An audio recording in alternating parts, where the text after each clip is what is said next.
Hey everybody, welcome to another episode of After Impact. I am your host, Tom Bilyeu, and I am here with none other than Agent Smith. Mr. Bilyeu. What's up, dude? How you doing? I'm good. You probably already know who Dr. Drew is, this man right here. Mr. Pinsky. Yeah, Mr. Pinsky. He's amazing. If you don't know who he is, here's a quick background. So he's a very well-known doctor who specializes in addiction. He's a board-certified internist and perhaps most famous for hosting the radio and TV show Loveline for 30 years, from 1984 to 2016. That is crazy. It's crazy. He's starred in a number of TV shows himself, including Celebrity Rehab. And he's also the host of the Dr. Drew podcast, which you've been on. Yes. And we're a guest. Actually, technically, I was on This Life with Dr. Drew and Bob Forrest. I'm mistaken. There you go. Okay. Telling lies, one lie at a time. That's right. And last but not least, this guy has a serious set of pipes, if you didn't know. You can check it out on the episode, actually. He breaks out into opera. He straight sings opera. It was amazing. He does. And that was really cool to see. So that's a fun part of the episode. If you haven't seen it, go watch it now. But yeah, let's kick off into this episode. Indeed. So every time I prepare for After Impact, I usually do it the morning of the shoot, and I listen to it on my commute to refamiliarize myself with the episode and write down questions. Not while driving, but that's probably best. Yeah. This one was so packed with so much information and so much value and so many different ideas, and he's just razor sharp, dude. His intellect is razor sharp. Yeah. And he was covering so many different, myriad topics from medicine to psychology to philosophy. It was fascinating. I want to kick it off with the feeling of dread. Nice. It's a weird place to start. Dread's always a good place to start. Yeah. Let's do it. He actually mentions that he calls himself a recovering workaholic. Yeah. He had a moment in his life where he was just working so hard that it wasn't fun anymore, and he got a serious feeling of dread. And I wanted to ask you if you had a similar experience like that when you were back at Awareness Technologies in the late days. Yeah, no question. So much so that for years after we sold the company and I stopped commuting it was in Marina Del Rey, I would get that foreboding sense, even just like going to Marina Del Rey. Like, I couldn't go eat at restaurants there, like anything that was like of that time. It lasted for a long time. It is weird how it begins to like just seep into your soul. You feel it in your bones. It's crazy. So when he said that, I was like, I know that feeling so well. Yeah. It's really crazy. I've had a similar experience, so I know what you're talking about. What should people do? Like, whoa. You can't like drop that and then just roll on. I mean, I'm not going to go into details, but I did have Come on, brah. What are you talking about? I won't name names. No, all right. No names will be named. Excuse me. One job I had was particularly stressful, and I wasn't passionate about it. And it was early on in my career, and I was trying things out. And over time, it just built up to it was the feeling of dread every time. And here's the worst part. I lived within 10 minutes, a 10-minute walk to the office. Maybe a 5-minute walk, like across the street, essentially. Right. So the sphere of dread included home. Exactly. Yeah. Which was bad. And it actually started to affect my health. I went and got I was like young and I was in good shape, I thought, but I went and got a physical and my blood pressure was off the charts. Jesus, man. Yeah. And so I had to make a change. I would say. Yeah. That's crazy. Mm-hmm. Wow, I didn't know that. So I know that feeling of dread. It's horrible. What should people do? First of all, like, can you identify it early? Because you said it creeps in, and I totally agree. I think you can, but man, there's really something to be said for hitting rock bottom, like reaching that breaking point, and something to be said in the sense that most people, they can't stop it before they hit that point. Like, it just has to get bad enough. Yeah. And it's hard to make a real life-altering decision when you feel like you're just making it. You know what I mean? Like, there really has to be some weight. There's got to be something at stake. And the good news is that we have that. Dread, in that sense, is actually really adaptive, right? it's letting you know you're going in the wrong direction, and it's just going to keep feeling worse and worse and worse until it hits that point where now you'll do anything to get out of that situation. Yeah. And I think it's a little sad and I see this a lot with parents that stay together, even though they cannot stand to be around each other, but until the kids go to college. Like, that's a little heartbreaking that people are just able to sustain. Like, it's not too dreadful. It's just dreadful enough to survive for a while. Yeah. That's brutal. And no one wants to see somebody that they love go through that. And you want to say, like, come on, like, either fix the situation or get out of it. But people really have to hit that wall pretty fucking hard. It's interesting you say that, because that was another topic in the episode of how do people change their ways? How do addicts, sober up? How do people make a big change in their life? And Dr. Drew says it happens in a moment. There's a moment when they know. And he, of course, ties that to disgust as one example. But do you agree with that? Do you think that, like, change happens in a moment? I know you've spoken about your past and certain moments in your life that, like, stick out to you where you knew things were shifting, right? Yeah, I think that it happens in a moment because it's been building up so long, right? It is the straw that broke the camel's back. So you realize it in a moment, but it's been happening behind the scenes. There really, for 100%, there really is that moment where something breaks, and that's exactly what it feels like. Because you go from, like, internally something is stopping you because you still have fucks to give, right? Yeah. And then there is that moment where you're like, I now have 0 fucks to give. Like, I don't care. I will burn Rome to the ground. I no longer care what anybody thinks about me. It will no longer negatively impact how I feel about myself. Like, fuck this. Like, I'm getting out of this situation, and not in a little bit. I'm getting out right now today. Like, no matter what it takes, I'm changing right now. So such is the beauty of pain. And that's why, to me, it's not about living a life devoid of pain or living a life with no negative voice. It's like, I remember saying for the first time out loud, like, don't try to silence the negative voice in your head. The negative voice is what kicks your ass, gets you out of bed, gets you focused, makes you want to do something. When Dr. Drew said that on the show about how disgust, in an instant, like, somebody will see themselves in a new way and they'll be disgusted by what they see, you make a change at that point. And he's 100% right. What were some of those moments in your life? Wow. Well, the You've had easiest a couple, one, right? Well, yeah, I've probably had more than a couple. Yeah. The easiest one is at Awareness Tech, because I was so emotionally broken that we were going to leave the country. I mean, leave the country, homie. Yeah, I didn't know that part of the story. Until you were dude, we us. had already, this is before Airbnb, but we had already gone online. We were looking for apartments in Greece. We were going to move to Greece, and I was just going to write and learn the language, and that was going to be that. And it really is fascinating how you get to a point where all you're willing to settle for is happiness. Like, I will take nothing else. Nothing. I don't care about being ambitious. I don't care about what other people think. I want to be happy. Yeah. And everything else is irrelevant. And so that was incredibly powerful. And I think that, to your point, the earlier you can get there, the sooner you can catch it. Like, hey, this is heading in a really nasty direction, the better. I think I'm being focused right now. Yeah. Hi, everybody. It's good to be sharp now.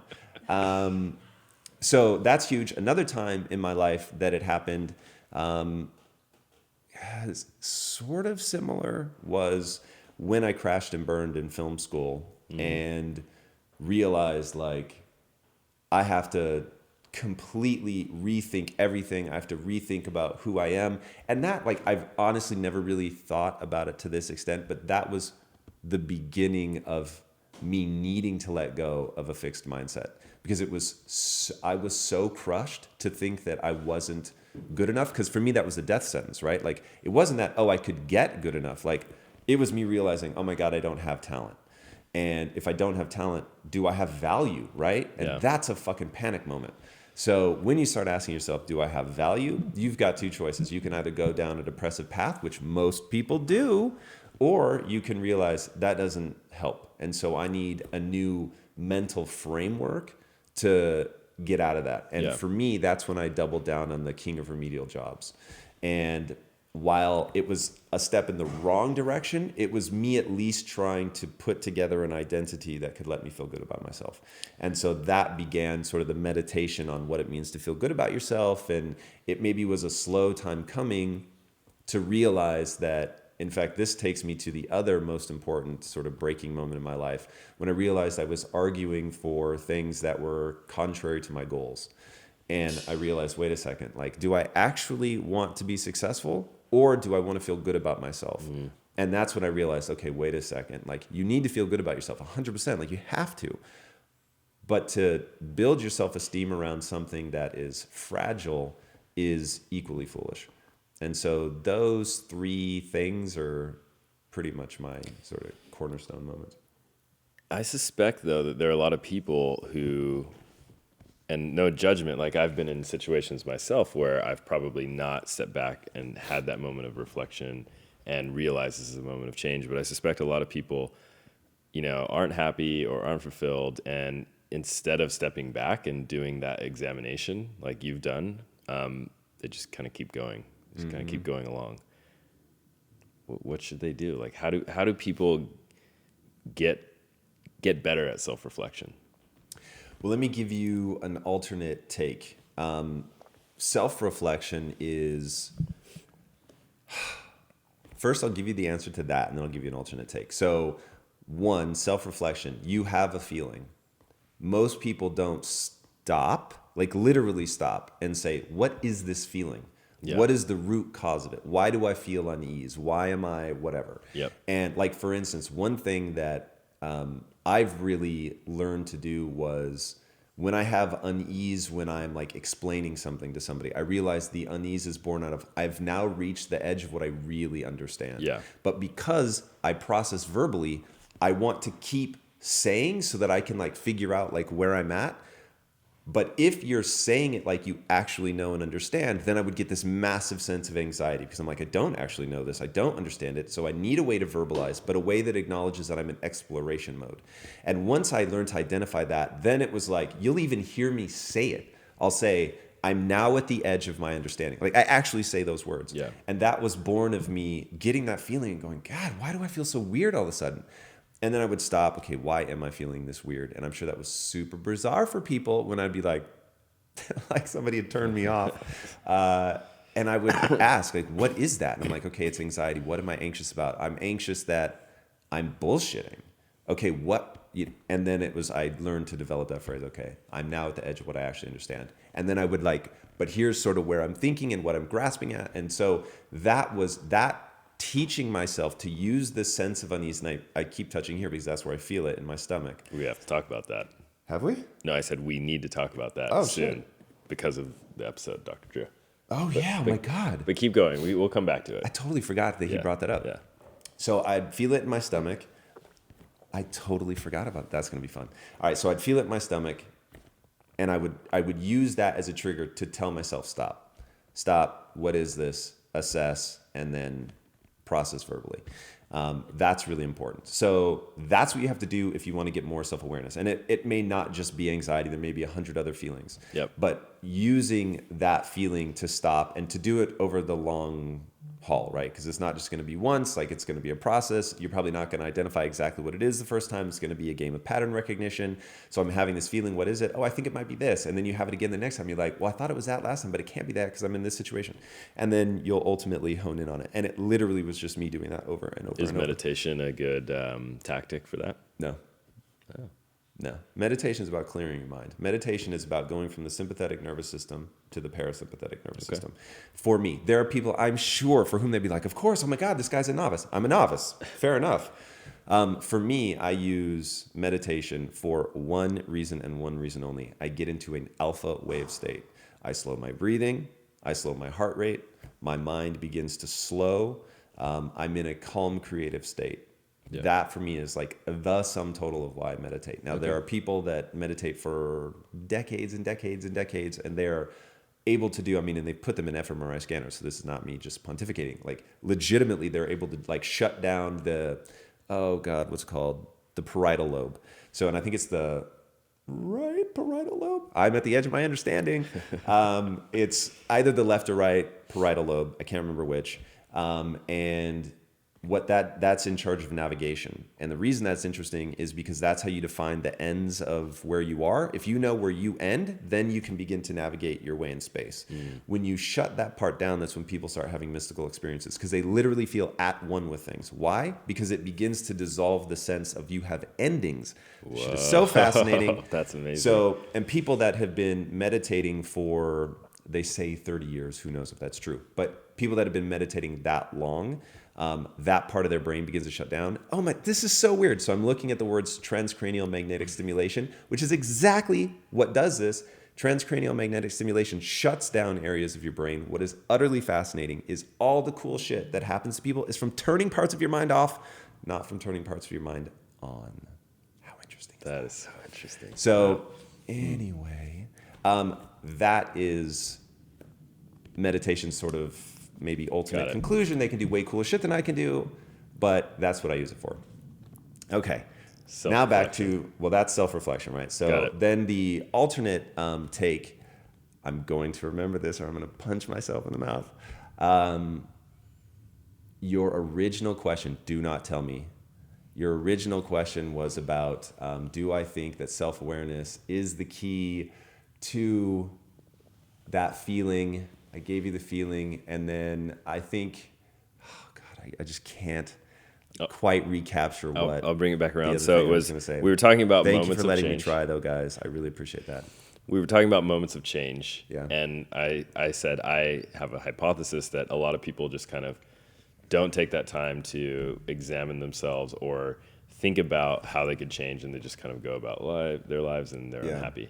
So I said, is self-reflection the key to that? And then you said, I'll give you an alternate take. I'm not recapturing the feeling, but I was almost certainly about to say that really that's more of a question of what do you, like, what are the things that you not value life on, but what's your value system, right? So is how important is happiness to you? That's one. Mm-hmm. Like I know a lot of people stay in a marriage that they're not necessarily satisfied with because of their value system. Like they believe that it's worth doing that for the kids, right? Yeah. And so at a value system level, I don't fault them at all. It's such a beautiful gift. And in fact, no, I won't. I will say that it is actually incredibly kind of them. I think it's probably a mistake, and I think people probably feel the tension. And obviously, if you're arguing in front of the kids and stuff, then they feel that tension 100%. But even if you don't argue in front of the kids, they probably feel the unease in the house.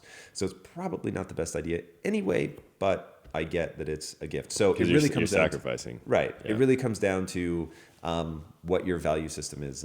And so I think people just need to... I always hate it when my really honest answer is wildly offensive. But here's my really honest answer. People need to hold themselves to a higher standard. And I think people are just willing to accept in their life a low grade of suffering because they don't expect themselves to achieve incredible shit. Yeah. Once you're this, we need to find a cool way to turn this into a t-shirt. Once you accept that you can do anything you set your mind to, how you spend your time is a spiritual consideration.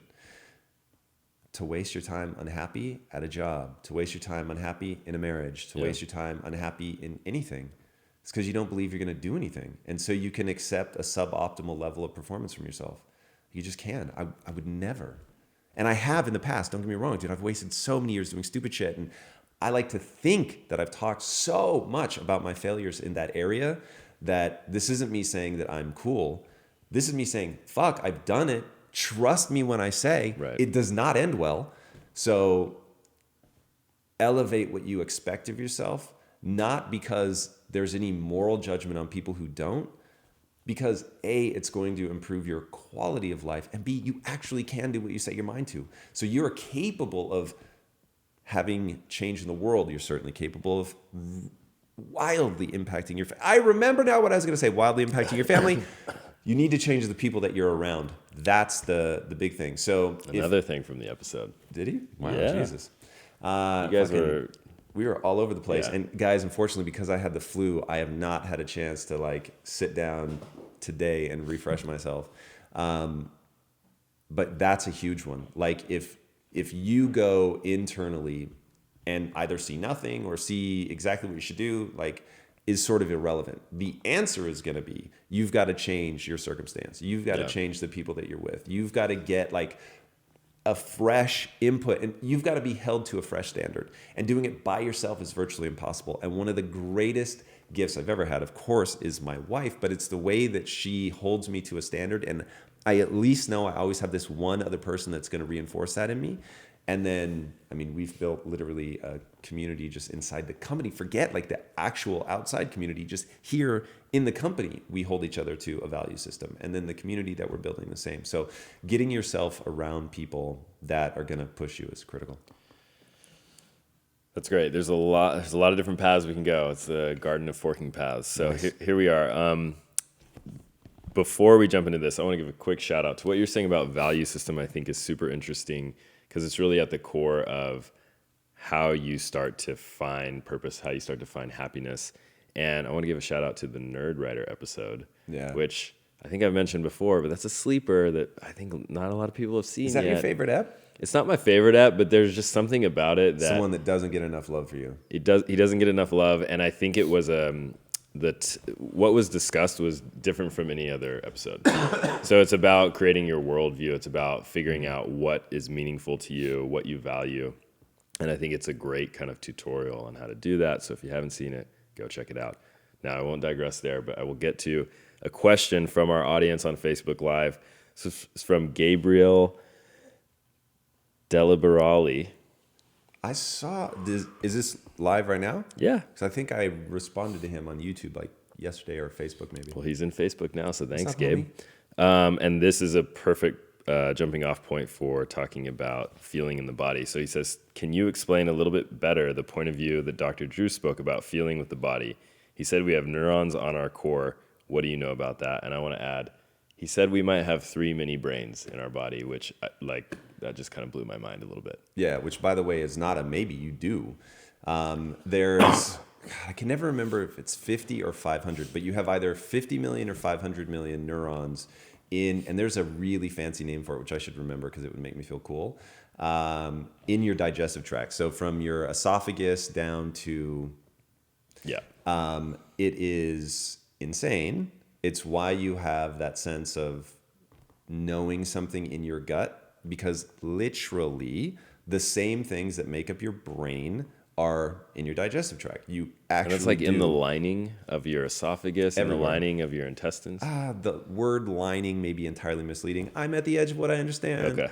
Well, I'm well beyond the edge of what I understand, which is why I'm asking. But you have the equivalent of a cat brain. A cat brain, dude. Like cats knock shit off tables and like mess with you, and like they're wicked intelligent animals. Yeah. And you have the equivalent of a cat brain in your digestive tract.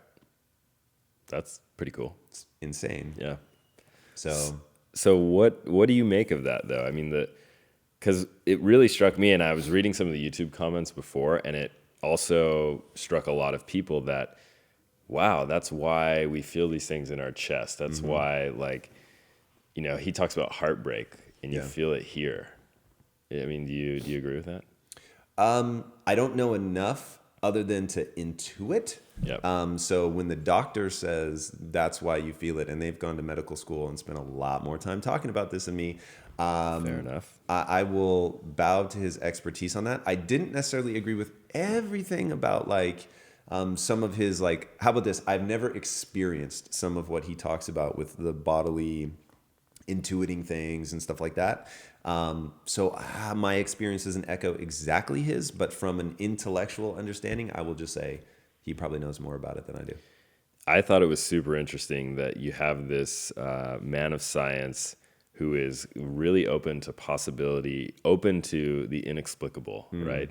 Like there's things we don't know, there's things that we don't understand, bordering on sort of the mystical almost. I would say, yeah, he probably goes beyond the border. And I don't mean that as a derogatory term. No, I think not it's at all. Fascinating. I think he was super fascinating. there is something we don't understand. Like, that is the only promise I can make you. Like, Yep. however much we know, there is an edge. And beyond that edge is a world that is so much more vast than the world that we do know, that when anybody displays a degree of certainty, that's when I distrust them immediately. Like, nobody knows, right? We don't even have a unifying theory of physics. That's true. So at that point, you just have to admit, there is a lot of stuff that we don't get. So people that are certain about the mystical, or people that are certain about science, both of them are like crazy to me. It's like, there's an edge to what we know and understand, and beyond that is a gigantic world. And that to me is the beauty. And this is what I loved about Dr. Drew, is he loves the exploration. Like, he said, there are things that science have proven you can take off the table of questions. Like, it's done. Like, we don't have to waste time with that anymore. But there's so many interesting questions left to be had on the table to explore, to think about, to figure out, just to also remove from the table, to find a new direction to go down. But to say that we know everything is pretty criminal. And I think only limits the beauty of what can become, right? And that's my big fear about dogma, is once you think you know, you're no longer open. And that, as you so rightly said, for a man of science to be as open as he is to the unknown, to the things we don't understand, to the mysterious, beautiful wonderment, it's really, really cool. It's awesome. I want to remind everyone what we're doing here. We're on Facebook Live, or you're listening on podcast or YouTube, and we are going over the episode of Dr. Drew on impact theory. This is After Impact, the show where Tom and we unpack the episode of impact theory, if you will. We actually considered calling it Unpacked. That was the name that I wanted. Unpacked. Yeah. A little pun there. Yeah. Nice. I had a lot of names like that for our company. You did. And you were like a naming fiend. Yeah. Well, I have to admit, you certainly came. We up didn't with land a lot on of any of my ideas. names. So. Didn't we? Maybe we did. I don't know. Definitely not. I with would the be company. a little surprised. Anyway. What was the name that you were so obsessed with for a while? For the company? Yeah. Oh, it was potentialism. Potentialism. Like, I was making really hard pitches on that as our company name. That was awesome. And it was going to be Tom Bilyeu's Potentialism. Yeah, buddy. That was the name of the show.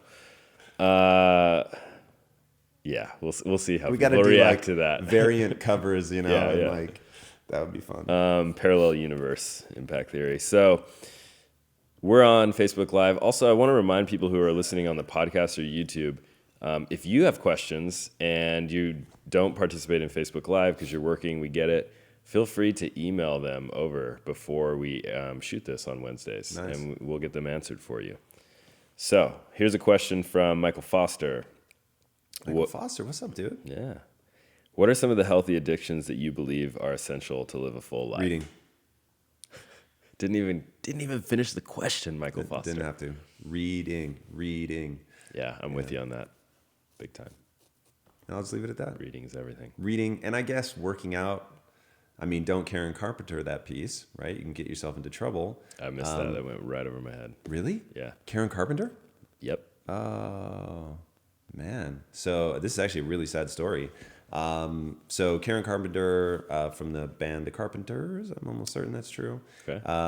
Like brother and sister, and she became anorexic and just kept going, and ultimately passed away. That's sad. So yeah, I mean, obviously but I don't consider that working out. Like healthy eating is another one. Like that's great, and so yeah, I would say those. Cool. But reading, oddly enough, is actually, I'm more bullish about that than I am healthy lifestyle, believe it or not. We got to talk about the notion that, all right, so you had mentioned earlier just now that it's the 5 people you're around, go change the people you're around if you want to create change. And Dr. Drew also said that things happen to people, it's a moment of change, but what the precursor to that is that they meet someone else who gives them a different perspective on their life, so that where they can step outside of themselves, see themselves through that person's lens, and then that's when they have a moment of change. Tell me more about that. What was your reaction to that? Because I thought it was fascinating. Yeah, it's really interesting. And what I find fascinating is the way that we can see, so it's theory of mind, right? So that you're able to project yourself into that person and look back at yourself, which is pretty interesting.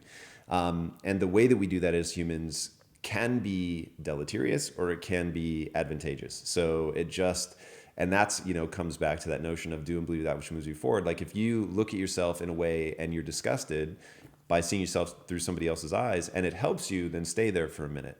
But if you do that and then it starts to erode your sense of self and it makes you feel helpless or stupid, then you have to learn to shut it off. And so, like so many things with the human mind, you have to be so careful not to become obsessed with it. And that's why I really think it's important in this concept, I'm going to beat this one to death, to spend 80% of your time in the positive and 20% in the negative. And that the negative will always seem more true. And that's where people get themselves into trouble. Like just the way humans are wired. Negative is going to seem more true. So when you see something in yourself that is negative, you're going to be like, oh my God, that's true. But all this positive stuff, it's not really true. And I feel like I'm lying to myself. Yeah. And so like you get into this weird where even if that's real, it does not serve you to spend more than 20% of your time in the darkness. Yeah. And so people have to learn to separate what they do from what they perceive as true. Because the stuff you perceive as true is a lie anyway. So you have to be really careful with that. But it is an interesting quirk of human biology that as social creatures, A, that we can do it, that we can project ourselves into somebody, look back at ourselves, and then B, it's really ironic how distorted that actually is. And that it's anything but an accurate look back at yourself. And so sort of learning how much of life is funhouse mirrors and that you have to be, that's why I believe you have to pick and choose. In fact, that may just be a better way to explain this. All of life is funhouse mirrors, man. You are looking at everything in a distorted fashion. Everything. And so which distortion are you going to believe? Because none of them are accurate. So, and does that change with the people you surround yourself with? Inevitably. Every person is a different funhouse mirror to look back at yourself. So it's really important that you choose the right people to be around. Yeah, and I don't think that's not the We're not ready to make that leap. No, it's not that. I'm just really thinking about, because really what you're doing is you're picking up on how people treat you. And every time I want to finish a sentence with that's not, like seeing yourself the way that they see you via what we'll call theory of mind is not the major behavior shaper. But the way that they treat you is. And so what happens is you get in a group, and let's say that if you come in and you're like, man, I can improve, I can do it. And your 5 people are like, man, don't be an asshole, don't be an idiot, like you're leaving us behind. Then you're literally going to slack off. Yeah. And if, on the other hand, you show up and you're like, man, like I'm tired today and I just can't be bothered. This is dumb. And they're all like, dude, what are you doing? Like, come on, you're going to waste your life thinking like that? Come on, you got to be positive.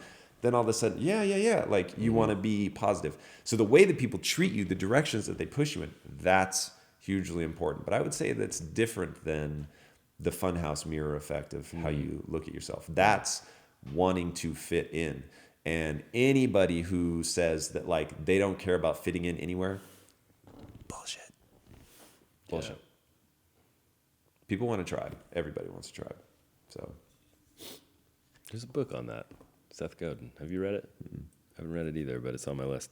Anyway, I want to give a couple shout outs. We have Mayan Nguyen from Calgary. Got Calgary in the house. Nice. Anna Mena from Berlin. What's up, Anna? Giraud from Quebec City. That's my best attempt at that name. Nice. Giraud?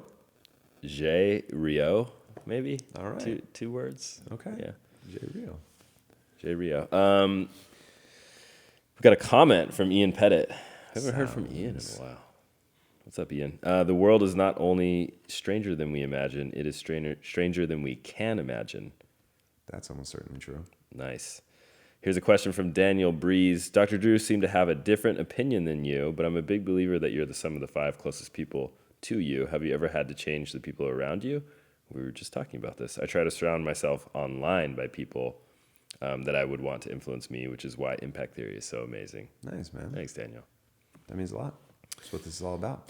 I don't think everybody agrees with the notion of you're the average of the 5 people, but they're wrong. According to you. What do you mean? Oh, Yeah, I really do believe that though. I think that, I I mean, think look, there's it's an truth to that. oversimplification to say that you're the average or whatever, but it is so important. I just cannot stress that enough. So Yeah, important. yeah. Let's see. What else do I have to ask you here? He also said that if you want to change behavior, you actually have to start leading a different life, which feels kind of like weirdly counterintuitive. Like if you want to change behavior, then you have to do things differently, which is like it's a snake eating its tail. You Right. know? What do you think about that? To me, behavior is entirely driven by identity. Like, but to your point about the snake eating its tail, it's like, how do you change your identity if it's not real, right? So how do you take on a new identity until like it's actually your identity? And so that to me is where I sat back and I said, okay, what is the process by which I do this? And it is so rudimentary that I'm surprised people don't write in and say, like, that doesn't even make any sense. Because the answer is you just say it fucking out loud. Like, I am the type of person that XYZ, that I don't lay in bed, right? So I struggled with laying in bed too much and being super lazy. And so I just started saying, I'm the type of guy that gets out of bed in 10 minutes. Just simple as.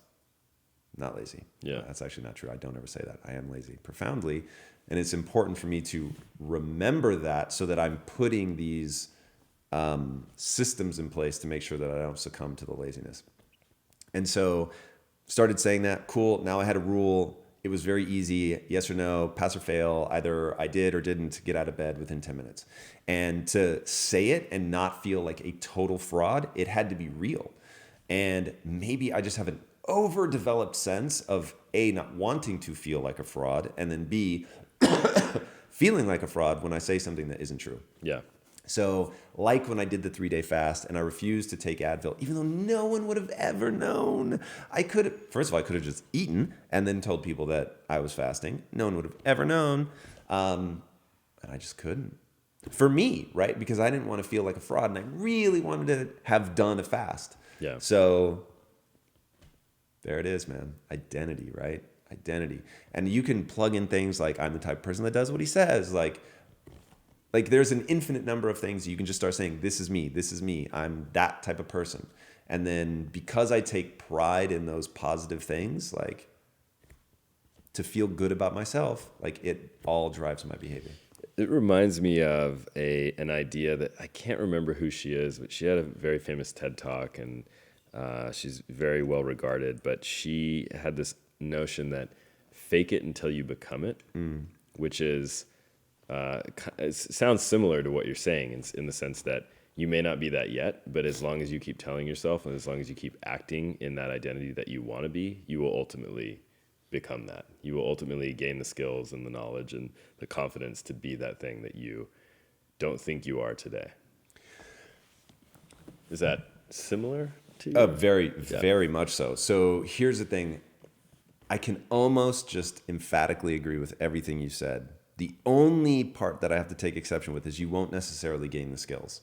So it is a hilarious but important thing to understand about human nature that whatever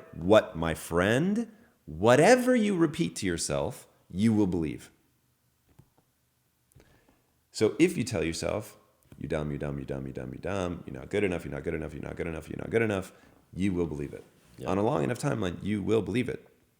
And this is something that you see in family dynamics, which is so tragic, or what I'll dub from here on out the Salieri effect. And Salieri in Amadeus finally comes to the realization that he's just good enough to recognize how much better Mozart is.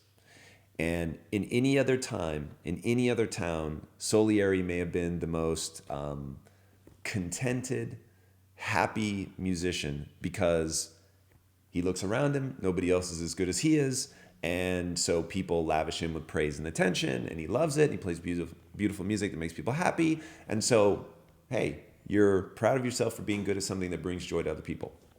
Win-win, love that. But Amadeus comes into your town, hands you your ass, and now you feel bad, even though he's the only person better than him. So that's a weird dynamic that you could also call the little brother effect, right? Where just because your brother is better than you at something, even though you might be better than everyone else on the planet, because your brother is better than you, that's all you see. And you judge yourself against that person because of proximity. Yeah. So it will become real because you tell yourself, I'm not as good as my brother, not as good, not as good, not as good, not as good. And then I apologize. I am soon, I'll be better. So it is, it's really, really bizarre. But the great news is that the opposite works as well. And if you tell yourself, like, I can get good at anything I set my mind to, all of a sudden you actually can, right? Because you open yourself up to the possibility that that's real. And then you're saying it so much for years and years and years that it is truly baked into your personality. And then when you hit an obstacle, the little voice in your head just kicks forward the notion. You can do anything you set your mind to. So, what's going to be the solution around this? Dude, I can't tell you how many times, like, I still have that sense of, I don't want to say being a fraud because it's not that. It's just being surprised at how seriously people take you, that they don't question you the way you question yourself. And so I just did a call today and I'm on the call, and the things that I'm explaining to this person, who is a very well-known person, and I'm saying, hey, this is what we're doing, this is what we're building, would love to do something with you. And they're like, yeah. Like, I'm super interested. Like, this could really be something. And I thought, oh my God, like he actually like that with no hesitation sees the vision, buys into the vision, is interested in continuing the conversation. So it's like, and being willing to dream that big. And I don't mean dream in like an empty way. And this is really what I want people to understand. Like, repeating something in your head enough allows you to expand your sphere of what you believe to be possible. You will only pursue things you actually believe to be possible, at least in any serious way. You might sort of take that first fake step, but to really believe that you can do it is to hit the obstacle and not stop. Because if you don't believe it's true, when you hit the obstacle, it is simply reinforcement of what you already knew to be true, which is that you can't do it. Whereas when you believe it to your core through repetition, right? Not through grand performance. Like when I said, hey, I can learn all this business stuff. It wasn't because I'd had business success, right? But because I believed it and I opened my mind to being able to get good at something, then I actually could. When I told myself as a kid, one day I'm going to be rich, it's not because I was rich. I just opened my mind up to allowing it to be true. When I said I'm going to have six-pack abs, not because I'd ever been anything but slightly chubby. I just believed that I could make it true. So because of that, like, I always took the sincere steps, right? The sincere steps. And most people don't take sincere steps. Yeah. They're literally waiting for that first obstacle so they can relax. And I remember that happening in business. I would hit an obstacle and I would relax. But there was this voice in my head that was like, dude, what are you doing? Like, that relaxing right now, you're never going to get where you're going. I remember this day. So this was when I had started working with the guys that would become my partners, Mike and Ron. And they were traveling or something. And I thought, I can relax. And then I thought, wait a second. Like, why would I want to relax? What does this have to do with them? This isn't about them. It's about me. It's about what I'm trying to accomplish. Yeah. And then I was like, holy shit. Like, that's where I've been my whole life, was as soon as like the perceived authority was gone, I would relax. And I was like, that's so contrary to my goals. It's that whole period where I'm like, So God. common though. It's very common, I think. Because most people aren't actually trying to do anything because they don't sincerely believe that they can do it, right? Like, if you walk into a company and sincerely believe, I could be CEO, I could take it over, whatever, I could start my own company. If you sincerely believe that, everything that slows you down is going to piss you off because now it's just longer. It's that much more work that you have to put in. But when you don't believe that's really real, then it's like, well, great. The cat's away, the mice will play. Yeah. And you can relax because that's what you believe is like the truth of life anyway. I could keep going on. That's one of those things that's so important, man. Really wish, like, if I could just give people belief in something, it'd be that. So the person I mentioned, her name is Amy Cuddy. Someone in the comments knew. So Nice. thank you. Wow. Thank you, Impactivist community. We'll do one last question. This is from Chris Berry about the mind-body Chris? connection. If there are neurons in our body and other areas beside our brain, does neuroplasticity apply to these other parts of our body? Do we lay down pathways in our body as we do in our minds? Can we change this in the same way through learning? Well, we are officially beyond what I understand. a But good this question, question is insanely interesting. But Yeah. we'll round it to muscle memory. Okay. So maybe, but I don't think neuronal tissue is widespread like that. Neuronal tissue, as far as I know, runs down like that, right? So it starts in the brain. I don't think there's a gap. There maybe it's broken, but at least as my sort of vague understanding is, as the fetus developed, it actually is one area, and then it literally breaks apart as you develop. So I think that they're contiguous. So my gut instinct is it isn't like sort of that widespread. But muscle memory is a real thing, and obviously you can train yourself. And now the real question is, how far does myelination go? And I don't know the answer to that. So I think the sense of muscle memory, if I had to guess, it can't be entirely in the brain, because there's certain things that like you can't even process cognitively, and you've already jumped back or whatever. So now I'm just prognosticating. I have no idea, but it's utterly a fascinating question.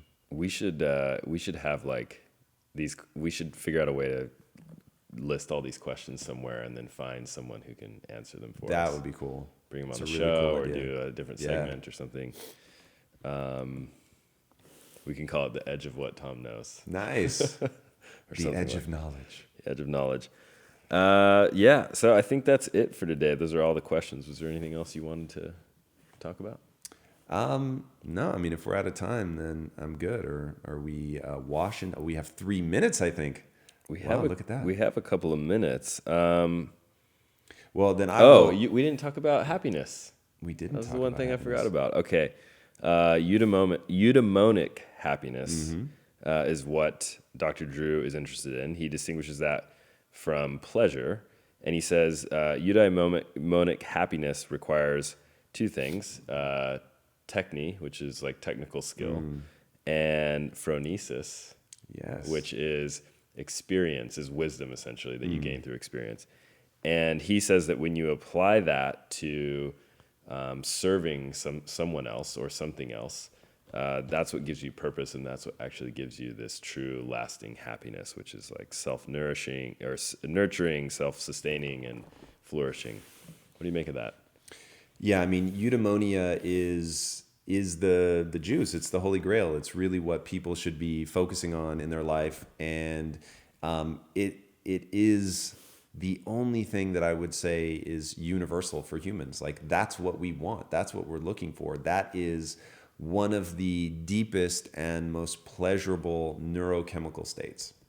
And the moment somebody can put in a pill form without some freakish side effects a sense of well-being in a pill, like, that's it, done. Like, nobody will need to do, like, that's the ultimate soma, right? Is to feel content, and but not content like I have enough, content like I've lived my life well.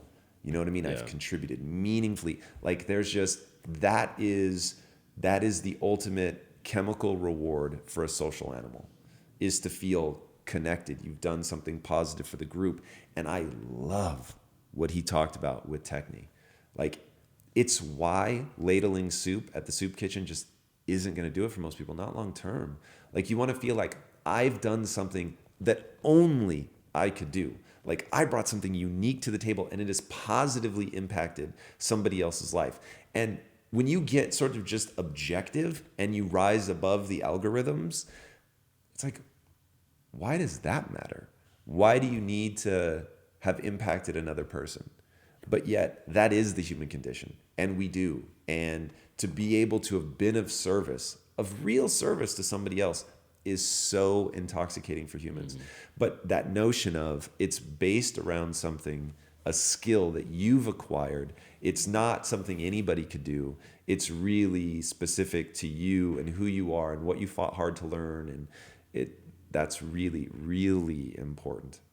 And is that would you say that that's a direct parallel to your concept of framework happiness, or is essentially kind of the same thing? Eudaimonia is framework happiness. Got it.